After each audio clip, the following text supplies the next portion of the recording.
Some homes are wrapped in scandal. Some hold memories that touch our hearts. And sometimes, those lines are blurred. Hi everyone, Ken here.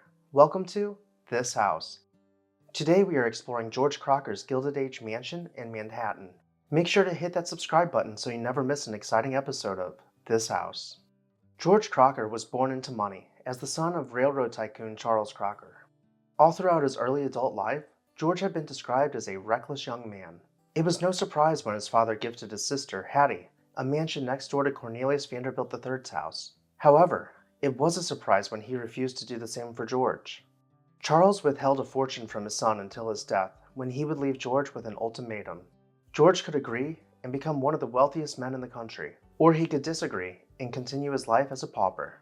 His will read that, for the space of 5 years continuously, he shall abstain from the use of spirituous, vinous, or malt liquors, to the extent that he shall not during this period have been intoxicated. In other words, if George were to have a single sip of alcohol, he would not inherit a single penny from his father's estate. George battled his demons for several years before checking into a sanatorium. He put down the bottle and worked hard to maintain a life of sobriety. All the gossip around town told the tale of a young man who was turning his life around. George succeeded in his battle with addiction, and after 5 years, inherited $6 million, or the modern-day equivalent of nearly $200 million.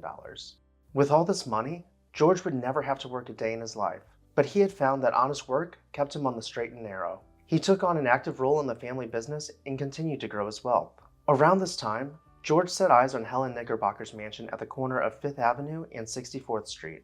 George purchased the mansion in 1897 and had it torn down so he could build a 5-story limestone palace in its place. He hired Bright and Bacon to design his dream home, with the estimated construction costs coming to $100,000, or the modern-day equivalent of around $3.5 million. The Beaux-Arts facade would boast intricate displays of ironwork on the Juliet balconies. A frieze at each level would separate the stories with ornate statuary centered on the third-story windows. An elaborate cornice would cap off the house by balustrade behind which dormers protruded from the mansard roof. Decorative urns stood tall, delineating the end caps of each section of the facade with chimneys symmetrically placed. The home was stunning from the street, but the curb appeal was only a tease of what the interior might offer.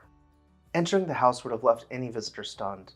The stair hall held a carved Italian marble font with a triangular base at the foot of the grand stairs with a pair of Qianlong period palace jars proudly displayed.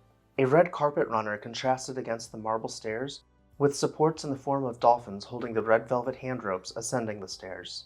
The New York Times reported, "The reception room, whose walls are covered with gold brocade, has furniture of the Louis XIV and Louis XV periods. Sofas, chairs, and tables, and a feature of the room is a large Louis XV desk of mahogany, with ornamentation and chiseled in gilt ormolu in designs of cupids and mythological subjects. There is a little statuette of Louis XIV in wood and ivory in this room, vases of Sevres and Chinese porcelain, and the floor is covered with handsome rugs." The Times said, "The drawing-room suite is after one in the Palace of Fontainebleau, upholstered in fine Aubusson tapestry. The scenes from the fables of La Fontaine. There are vitrines, console tables, a great pair of bronze and gilt torches, Neptune and Aphrodite, each a seated bronze figure, informing the Adirons, and Persian rugs on the floor. The library, paneled in oak, contained great works of art proudly displayed on the walls. The Pink Boudoir, as it was called, gained its nickname from the rose-pink damask wallpaper that covered the walls. It was furnished with French antiques and heavily ornamented."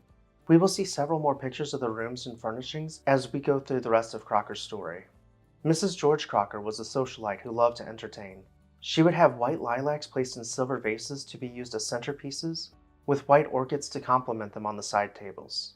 While guests would mingle, live musicians would perform, filling the halls with classical music. For their daughter's coming out, the house was filled with potted orange trees to create a magical ambiance for a grand ball. Women would have worn flowing ball gowns and danced with men in their finest suits. The events would have been a spectacle, with live music and a grand feast. Mrs. George Crocker had outdone herself, but this would be the last event she would host in the house. She had been feeling ill and traveled to France to see a doctor who diagnosed her with cancer. An operation was performed, but it would not help. She returned stateside to visit her vacation home in Newport, where she would pass away. George, stricken with grief, began to lash out. He threatened to sue the doctor for offering his wife false hope that she could be cured. He quickly progressed through the stages of grief and became obsessed with finding a cure. George donated $50,000, or the modern-day equivalent of $1.7 million, to Columbia College to encourage the study of the disease. Just a few years later, George was diagnosed with cancer and died at the age of 54 in 1909. He willed that $1.5 million, or the modern-day equivalent of about $50 million from his estate, was to be left to Columbia College to further research. The money was to be provided to the college from the sale of his house. However, there was one problem. The children claimed that the house had been in their mother's name and should be transferred to them after George died. The children sued to have the will overturned, but upon investigation, the will was held up in court. The children were in for a huge surprise. George's will gave $25,000 to his favorite servant, Mr. Lee Hung Young. He left $100,000 for his friend, Mrs. Charles A. Childs, and $3 million for each of his siblings. But for the children, it was not what they were expecting. George's estate was valued at $12 million, or the modern-day equivalent of nearly $400 million.